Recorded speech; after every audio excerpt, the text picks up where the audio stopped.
Hello everyone. 11ನೇ ಪ್ರಶ್ನೆಯನ್ನ ಗಮನಿಸಿ. ಒಂದು ಸಿಲಿಂಡರಿನ ಪಾದದ ಪರಿಧಿಯು 10 ಸೆಂಟಿಮೀಟರ್ ಮತ್ತು ಎತ್ತರವು 25 ಸೆಂಟಿಮೀಟರ್ ಆಗಿದೆ. ಅದರ ಪಾರ್ಶ್ವ ಮೇಲ್ಮೈ ವಿಸ್ತೀರ್ಣವನ್ನ ಕಂಡುಹಿಡಿಯಿರಿ. ಸೊ ಇಲ್ಲಿ ದತ್ತಾಂಶವನ್ನ ಬರ್ಕೊಳ್ಳೋಣ ಮಕ್ಕಳೇ.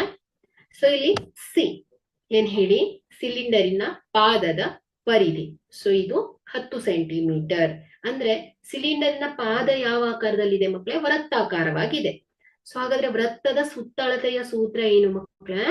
2πr ಇಸ್ ಈಕ್ವಲ್ ಟು ಏನ್ ಹೇಳಿ, 10 ಸೆಂಟಿಮೀಟರ್. ಹಾಗೆ ಈ ಒಂದು ಸಿಲಿಂಡರಿನ ಎತ್ತರವನ್ನ ಕೊಟ್ಟಿದ್ದಾರೆ. So h is equal to 25 centimetre. So ಇಲ್ಲಿ ನಾವೇನ್ ಮಾಡ್ಬೇಕು, ಇದರ ಪಾರ್ಶ್ವ ಮೇಲ್ಮೈ ವಿಸ್ತೀರ್ಣವನ್ನ ಕಂಡುಹಿಡಿಬೇಕು. ಸೊ ಹಾಗಾದ್ರೆ ಇಲ್ಲಿ ಸಿಲಿಂಡರಿನ ಪಾರ್ಶ್ವ ಮೇಲ್ಮೈ ವಿಸ್ತೀರ್ಣದ ಸೂತ್ರ ಏನ್ ಹೇಳಿ ಮಕ್ಕಳೇ? 2πrh.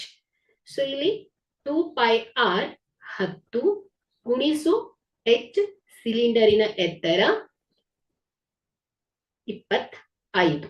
So is equal to ಏನಾಯ್ತು ಹೇಳಿ, 250 ಸೆಂಟಿಮೀಟರ್ ಸ್ಕ್ವೇರ್. ಹಾಗಾದ್ರೆ ಇಲ್ಲಿ ಸಿಲಿಂಡರಿನ ಪಾರ್ಶ್ವ ಮೇಲ್ಮೈ ವಿಸ್ತೀರ್ಣ ಎಷ್ಟು ಹೇಳಿ ಮಕ್ಕಳೇ? 250 ಸೆಂಟಿಮೀಟರ್ ಸ್ಕ್ವೇರ್ ಆಗಿದೆ. Thank you.